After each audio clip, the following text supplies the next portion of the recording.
Ferguson will take you alive or dead. At this point, I'm thinking dead might save me a lot of bother.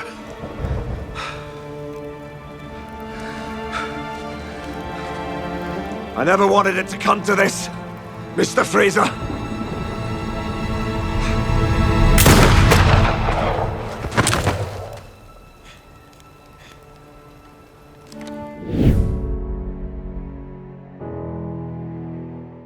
Thank you very much. I'm very pleased to have that moniker. It feels fantastic. I think it's well earned. I think that sounds like a job well done. I'm pleased for that, yeah.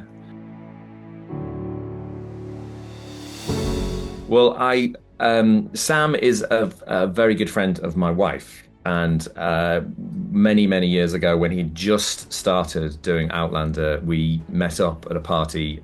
We were chatting about the show. And I was doing something else, and he was saying, "Oh, it'd be really great if you could come and have fun with us." And of course, I'd love to come to Scotland and ride horses and hit each other with sticks. But I was a bit busy. So over the years, we've hung out. We've almost worked together a couple of times, and then it just seemed insane. I think it's like 11 years later, I actually managed to finally bag a proper part on it, and it didn't disappoint.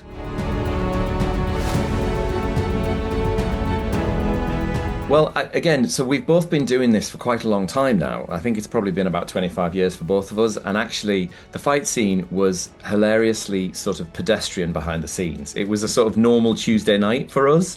And we didn't really discuss it. We talked about it with the fight guys, and they sort of, the construction of the narrative, that it goes from guns to knife to on the counter, to a rope. And it took across the table, and we just took it in our stride. And it was quite funny how we'd go from a very pedestrian chat to, okay, I'm going to strangle you now, as if it's completely normal, because it is normal. That's the thing when you've been doing it a while. Although there was a point when I was pinning him across the counter, and we were having to adjust our legs and move around. I was having to move his kilt and his knees and trying not to sort of maim each other.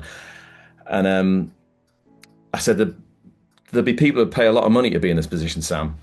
And we had a good laugh about it. And it was lovely. I mean, it was a couple of nights in the night rain, hanging out, drinking coffee, strangling each other.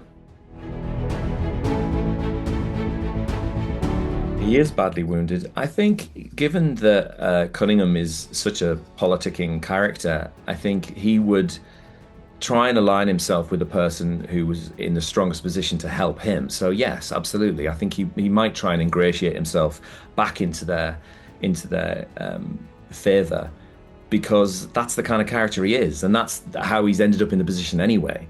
So I wouldn't put it past him to try anything. As an actor, I think that's a gift. Somebody who genuinely believes they're impervious and can act on that. So not only has he got orders from the king, and he believes that's the right, political allegiance to have, and it's the good thing, it's the right thing for Fraser's Ridge, but he also has this preordained idea that he's impervious for at least 5 years, and he's made his peace with that. It's a bit scary. It's an extra bit of smug arrogance to add to the character, and it's fun and it's dangerous. Well, first of all, I got the audition sides through before Christmas. We didn't start filming until probably about March, I think, the next year. And they sent me the speech that he does in the lodge about his son, about the prophecy. And it was so well written. I mean, and by that I mean it didn't just have the plot points, it didn't have the bare bones of the story. It had little sides and interjections. It was something that was very easy to work on. And straight away, I started to find references of brilliant Scottish actors that I admire, to sort of nick bits of their character for him. People like Bill Paterson or Brian Cox, and sort of the kind of people I've grown up watching my whole life and seeing how they charm people, or how they hold power, or how they hide something behind something else. Because this guy is always working people in the room. Even if he's being earnest and telling the story, he's still working the room. So is he being genuine? is he manipulating somebody?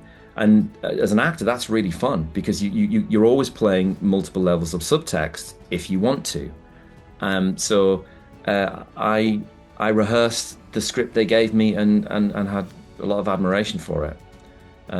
It was a really fun process. I worked with an accent coach who I've worked with before called Maeve. She's fantastic as well and sort of draws on lots of other characters and inspiration. But it was really in the text that they sent me. Yeah, she's a powerhouse. And Frances is a phenomenal actress. And we've become quite good mates, actually. What's funny about those two is they're so abrasive with other people, but they're so close. And there's an abrasiveness between the two of them, but I think it's a relatable one for almost anybody. And it kind of makes him look like a little boy at times because she's so acerbic and sort of scary.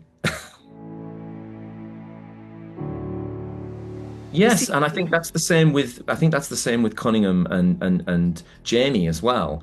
I think that despite their differences, and despite the abrasiveness, there is also weirdly an honesty to that. Actually, they can be manipulative, but honesty can come through because they'll say whatever they think. I think that he is so forgiving and so embracing of people changing and honourable attitudes, that I think that he would be willing to forgive Cunningham. And I think Cunningham is sly enough that he would change what he wants in order to align it to get Jamie's favour back. I mean, that happens in the scene we had in episode 3 where he discovers that I'm actually gun running and what I'm actually doing. He does it very, very quickly, and I have to talk him round. And he manages to. He has a compelling argument. And I think he genuinely believes that as well. He genuinely believes that his version of politics is what's best for Fraser's Ridge. And Jamie should genuinely think about it, because it is probably best to try and help all the people rather than be selfish and think your ideas are right. Like, I think he's just very, very good at bolstering his own argument for himself. I don't think he's like any of the people we've seen. There was a moment before we started shooting where the guys were thinking about changing, because whenever from the very beginning I got it, he was Scottish, he was Lowlands, he was border, he'd been part of the British military, he travelled around. So I thought that was really exciting to have that character be Scottish, but sort of there's something funny here, and I thought it was much better for the turn when Jamie realizes he's been had, that this guy was Scottish. It's going to hurt more.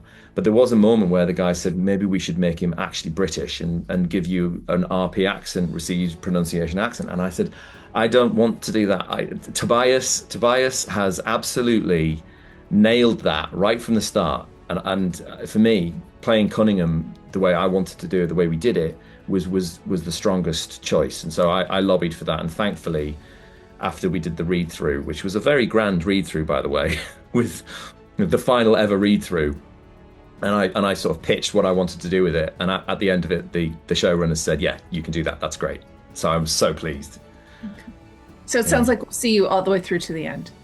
Yes.